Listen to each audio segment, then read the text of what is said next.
Hello everyone, I am Anjali Tyagi and welcome back to my channel. Today I am going to explain the third chapter of the first flight book of class 10th English. The name of the chapter is Two Stories About Flying. This chapter has two parts. The first part is his first flight written by Liam O'Flaherty and the second part is Black Aeroplane which was written by Frederick Forsyth. So first of all, let's know about the first part, his first flight written by Liam O'Flaherty.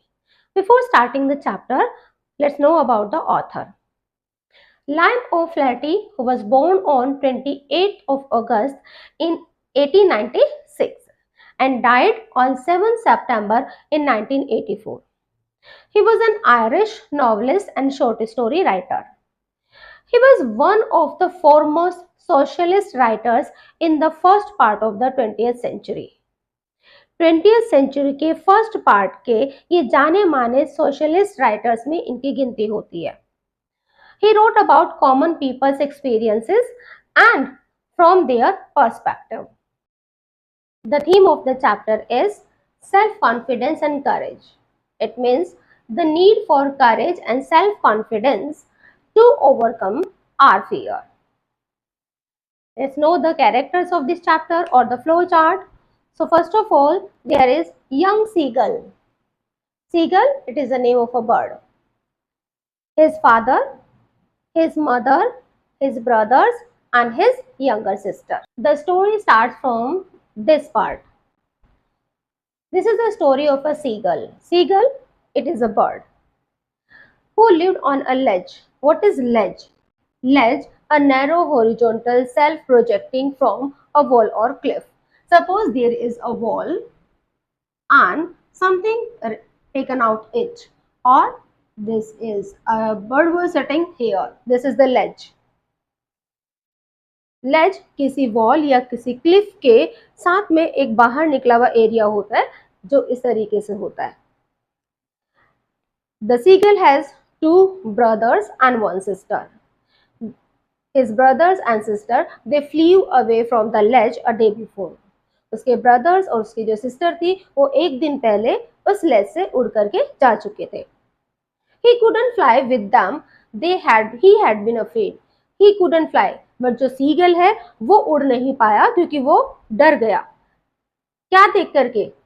He had taken a little run forward to the brink. उसने भी अपने भाइयों की तरीके से वो भी थोड़ा दौड़ करके ब्रिंक तक गया. ब्रिंक दैट इज एज, किसी चीज का किनारा. ब्रिंक ऑफ द लेज, यानी कि जो सीगल है वो भी थोड़ा सा दौड़ करके लेज के किनारे तक गया. Attempting to flap his wings, अपने पंखों को फड़फड़ाने की कोशिश की. बिकेम अफ्रेड, लेकिन वो डर गया. Seeing the great expanse of sea beneath the ledge, उसने देखा उस लेज के नीचे एक बहुत बड़ा सा ग्रीन सी था. Seeing that sea he became afraid and he ran back to the hole under the ledge. उस लेज के नीचे जहां वो रहता था एक छोटा सा होल था, वो दौड़ करके उस होल में चला गया and slept there at night, और रात को वहीं पर सो गया. The sea was 2 miles down the ledge, और जो सी था जो समुद्र था उस लेज से 2 miles के डिस्टेंस पर था नीचे की तरफ. इट मीन्स उसकी गहराई इतनी थी and 2 miles is almost equal to 3.8 kilometre. Seagull was sure that his wings would not support him, और सीगल को ये लगता था, ये श्योर था कि उसके विंग्स उसे सपोर्ट नहीं करेंगे उड़ने में. Even his little sister flew away, whose wings were far shorter than him. यहाँ तक कि जो उसकी छोटी बहन थी उसके विंग्स उससे भी छोटे थे, उसके बावजूद वो वहां से उड़ गई थी. He couldn't muster up his courage. Muster up, it means to collect. To collect or to gather. And plunge means to jump or to take a flight. He couldn't muster up his courage. वो अपने करेज को collect नहीं कर पाया. To take a plunge, उड़ान भरने के लिए. His father and mother came around him shrilly, upbraiding, threatening him to starve there unless he flew away. Upbraiding means scolding. Scolding means डांटना किसी को. उसके फादर, उसके मदर वो उसके पास आ रहे थे बार बार। शीली तेज आवाज में उसको डांट रहे थे, थ्रेटनिंग उसको डरा रहे थे कि let him here to be starve, कि इसको यही भूखे रहने दो, मरने दो, जब तक कि ये उड़ेगा नहीं। 24 hours passed but no one came to him. अब 20 आवर्स पास हो चुके थे, 1 डे पूरा कवर हो चुका था जब उसकी फैमिली उसके पास से उड़ करके दूसरे प्लेस पर जा चुकी थी। He watched all day. अब वो पूरा दिन यही देखता रहा। His parents making his brothers in perfecting the art of flight. ये जो उसके पेरेंट्स थे वो उसके ब्रदर को जो फ्लाइट की जो आर्ट है यानी कि उड़ने की जो कला है उसमें परफेक्ट कर रहे थे, उसको सिखा रहे थे, उनको ट्रेनिंग दे रहे थे। Parents were teaching them to skim. जो सीगल है उसके parents, them means his brothers, उनके ब्रदर्स को स्किमिंग सिखा रहे थे। Skimming means move lightly just above a surface, किसी सरफेस के जस्ट ऊपर मूव करना। And how to dive and catch the fish, किस तरीके से डाइव करना है, डुबकी लगानी है पानी में और कैसे फिश को पकड़ना है। Seagull saw his older brother caught his first herring. Herring means a soft finned sea fish. समुद्र में पाए जाने वाली छोटी सी छोटे छोटे फिन्स वाली फिश। तो सीगल ने देखा कि उसका जो ब्रदर है he had caught his first herring, first soft finned fish को वो पकड़ करके लाया and devour it. Devour it means eat hungrily, हंग्रीली और क्विकली, और बड़ी जल्दी जल्दी से उस फिश को खा रहा था। Parents appreciated his brothers for that, parents ने उसके ब्रदर को अप्रिशिएट किया इस चीज के लिए। That he caught the fish and devoured it. All the morning his family members were walking on the plateau and taunting him. पूरा morning time में जो उसके फैमिली मेंबर थे सीगल के, they were living on the plateau, जो plateau उसके cliff के सामने था। They were walking there and taunting him. Taunting him is making the comments on the seagull. Seagull को कमेंट कर रहे थे बार बार कि वो नहीं उड़ पाया है। The sun was blazing on the ledge. अब सन मॉर्निंग के बाद नून का टाइम आया और धीरे धीरे जो सन है वो ब्लेज हो रहा था, उसकी रोशनी कहाँ पड़ रही थी, ledge के ऊपर। Seagull felt heat. अब सीगल को बहुत ज्यादा गर्मी लग रही थी। As he had not eaten since the previous nightfall, क्योंकि उसने previous nightfall से previous night से कुछ भी नहीं खाया था। He had been hungry for 24 hours. Now the seagull went to the edge of the ledge. अब जो seagull है उस ledge के बिल्कुल किनारे तक गया। Stood on one leg hiding the another under his wing. अब उसने अपनी एक लेग पर खड़ा हो गया और दूसरी लेग को अपने विंग्स के पीछे छुपा लिया। क्लोज वन आई, पहले उसने अपनी वन आई को क्लोज किया, देन द अदर, फिर दूसरी आई को क्लोज किया। And pretending to be following sleep, और वो अपने पेरेंट्स को, अपने फैमिली मेंबर्स को ये दिखाना चाह रहा था कि that he was comfortable and he was sleeping. His brother and sister had doze, doze means a short nap, उसके ब्रदर और सिस्टर को हल्की सी नींद आ रही थी, sleeping for a short period of time. His father preening his feathers, preening means making an effort to maintain feathers, अपने पंखों को ठीक कर रहे थे। Only his mother was looking at, सिर्फ उसकी मदर है जो उसको देख रही थी। And his mother kept a fish at her feet, उसकी मदर ने एक फिश को अपने पैरों में रखा हुआ था। And tore a piece of fish, उस फिश का एक टुकड़ा तोड़ती थी। After eating it, scraping his beak on the rock. Scraping means wiping or to sharpen, अपनी बीक को शार्प कर लेती थी रोक पर, उसको दोनों साइड से वाइप करके। The seagull also liked to eat in such a way. Seagull भी इसी तरीके से फिश को खाना चाहता था। And to wet his beak. Wet means to sharpen, और अपनी जो बीक है उसको शार्प करना चाहता था।